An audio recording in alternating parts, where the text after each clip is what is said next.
పంచాయతీరాజ్ శాఖ మంత్రిగా ప్రస్తుతం ఎవరున్నారు? డిప్యూటీ సీఎం పవన్ కళ్యాణ్ ఉన్నారు. ఆయన ఉన్నా సరే తాజాగా గత కొద్ది నెలలుగా, ఎందుకంటే ఈ కూటమి ప్రభుత్వం వచ్చి 10 నెలలు అయిపోతుంది కదా, ఇందులో కూడా పంచాయతీ కార్యదర్శులు ఎవరైతే ఉంటారో ఇందులో గ్రేడ్ 5 పంచాయతీ కార్యదర్శుల పరిస్థితి ఎలా ఉందంటేనంట, దాదాపుగా 8 నెలల నుంచి వాళ్ళకి జీతాలు లేవట. అందరికీ కాదు, గ్రేడ్ 5 పంచాయతీ కార్యదర్శులు, పంచాయతీ సెక్రటరీలు 8 నెలలుగా జీతాలు లేవట.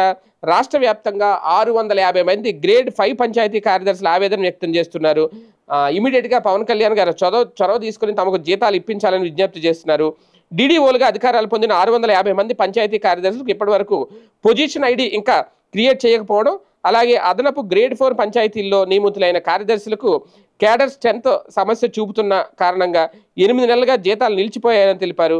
తమ డేటా కమిషనర్ కార్యాలయానికి ట్రెజరీకి వెళ్లిన సమస్యను పట్టించుకోకపోవడంతో ఈ పరిస్థితి ఏర్పడిందన్నారు. తాత్కాలిక పరిష్కారం కింద ఒక గ్రేడ్ మినహాయించి జీతాల సమస్య పరిష్కరించాలని వేడుకుంటున్నారు.